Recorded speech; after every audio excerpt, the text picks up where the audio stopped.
ये कहानी है एक बवालपुर गांव की। उसी गांव में एक बड़ी कंजूस नाम की और बड़ी हरामी लड़की रहा करती थी जिसका नाम था चंपा। उसके मन में लालच ही लालच था, पर उसका पति बहुत अच्छे मन और स्वभाव का था। वह किसी का बुरा नहीं चाहता था। उसकी पत्नी कहती रहती थी, अरे इस ज़मीन को बेच दो ना, इतनी बंजर ज़मीन है ये, बेच दो, इससे कुछ तो पैसे मिलेंगे। पर वह उसका पति नहीं बेचा करता था। उसका पति कहता था, ये हमारी पूर्वजों की ज़मीन है, हम इसको बेचेंगे नहीं। अगर हमें पाप लगेगा और हम इस पूर्वजों की पर ज़मीन को बेचेंगे। उसकी माँ लास्ट टाइम ये कह गई थी, अरे बेटा तुम इस ज़मीन को नहीं बेचना, ये ज़मीन हमारे पूर्वजों की है। इसने वो हमसे भी कह गए थे बेचने का नहीं। उसका पति बहुत अच्छा और बिल्कुल बढ़िया था। वह किसी से नहीं ज़्यादा बोलता। उसके पूर्वज उस ज़मीन पर दह कसला मार कर बड़ी आराम से खेती करा करते थे। ज़्यादातर वो अपने खेत में मिर्च बोया करते थे। उसी गांव में कभी ज़मींदार आया करता था, कहता, अरे ज़मीन दे दो रे, इसका मैं तुम्हें मुँह मांगे पैसे दे रहा हूँ, कोई देगा नहीं, बेच दो तुम इस ज़मीन को। पर वह देने को तैयार नहीं, मना कर देता है। ज़मींदार कहता है, अरे ऐसा मौका बार बार नहीं आता, बेच दो इसको, बेच दो। उसके पीछे बीवी चंपा बहुत घृणा करके देखती है, अरे ये बेच क्यों नहीं देता, नाक में दम कर रखा है। उसका पति रोज़ काम पर जाया करता था मजदूरी करने। वो कुछ सिलसिलों के बाद वह कुछ शहर 2 दिन के लिए चला गया। उसके पीछे उसकी बीवी ने घर बेच दिया एक बाहर के ज़मींदार को। ज़मींदार कहता है, अरे बहन जी, इतना महंगा मैंने तो लिया है, इतना महंगा कोई लेगा भी नहीं, और मैंने आज आपको ही दे रहा हूँ 20 लाख रुपए ज़मीन के, नहीं तो इसके 10 लाख भी नहीं है, बहुत बंजर ज़मीन है।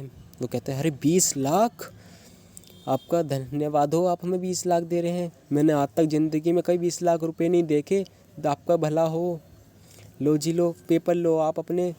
पेपर लेके चला जाता है और वह मन ही मन सोचने लगती है, हाय हाँ 20 लाख। कहती है, इस बात को मेरे पति को मत बताना, नहीं तो मैं वापस कर दूंगी। फिर अगले दिन वह दौड़ता और गुस्से में आकर कहता है, लो अपना पर्चा लो और मेरे पैसे वापस दो, ये नहीं चाहिए मुझे ज़मीन, ये भूतिया ज़मीन है, इससे मेरा बहुत ज़्यादा नुकसान हुआ है, मेरे काम वाले सब भाग गए। अपना कागज़ दे देता है। फिर वो कहता है, लाओ मेरे पैसे लाओ, बहुत देर होगी तुम्हें। फिर वो कहता है, उसका पति कहता है, अरे कौन से पैसे भाई साहब, हमने तो आपसे कोई पैसे नहीं लिए, आप जो हमसे पैसे मांग रहे हैं। पर पीछे से चंपा पैसे निकाल कर दे देती है और बहुत शर्मिंदा के साथ देखती रहती है अपने पति को। और वह ज़मींदार वहाँ से चले जाता है और वो रोती रोती कहती है, मुझे माफ़ करना, मुझे माफ़ करना, मैंने आपके पीछे ज़मीन बेच दी, मुझे माफ़ करना। फिर वो कहती है, कोई बात नहीं, अगली बार से तुम ऐसा काम नहीं करने का। अगर तुम कोई माफ़ी मांग लेता है तो उसको अच्छा लगता है।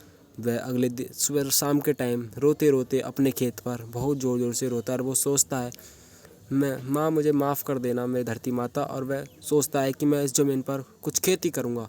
वह कसला लेकर और फावड़ा लेकर अपनी खेत की तरफ निकल जाता और दह कसला, दह कसला, दह कसला, दह कसला, दह कसला। फिर वह शाम के टाइम अपने पेड़ के नीचे बैठ कर ही सो जाता है। अंधेरी रात हो जाती है, उल्लू बोलने लगते हैं, कुड़ू कुड़ू। फिर एक तरफ एकदम उसकी आँख खुलती है और एक देवी माँ प्रकट होती है। और फिर वो कहता है, अरे तुम कौन हो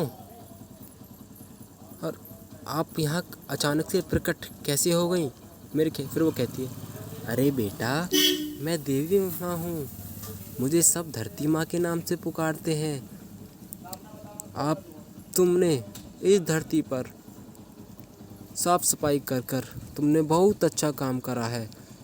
तुम्हारे पूर्वज भी इस जगह पर बहुत खेती करा करते थे, पर उनकी खेती कभी सफल नहीं हुआ पाती थी, क्योंकि कभी आंधी कभी बाढ़ आया करती थी, जिससे उनकी फसल हर बार बर्बाद हो जाती थी, जिससे उनका हर बार नुकसान हो जाता था। लो तुम इस मेहनत कर रहे हो, तुम्हें कुछ सफल मिलेगा, ये जादुई बीज है, अगर तुम इनको बोगे, ये मिर्च के हैं। और वह कह के गायब हो जाती है। फिर वह सोचता रहता है, अरे मैं कोई सपना तो नहीं देख रहा, शायद सपना ही है और मेरे हाथ में शायद ये कोई माता ही हो। वह उसी रात के टाइम उन मिर्चों को बो देता है एक एक कर कर। फिर वह अगले दिन सुबह अपनी बीवी के साथ उठकर आकर देखता है, मिर्च मिर्च, वो भी मिर्च ऐसी हरी मिर्च नहीं, सोने की मिर्च। फिर उन दोनों वो तोड़कर सुनार के यहाँ बेच देते हैं। सुनार के मन में सोचता है, अरे इनके पास से इतनी मिर्च कहाँ से आई, कहीं चोरी तो नहीं करी इन्होंने। फिर वह अपने खेत पर जाकर कुछ मिर्च डेली तोड़ लिया करते और उन्होंने ट्रैक्टर वैक्टर ले लिए थे जोतने के लिए।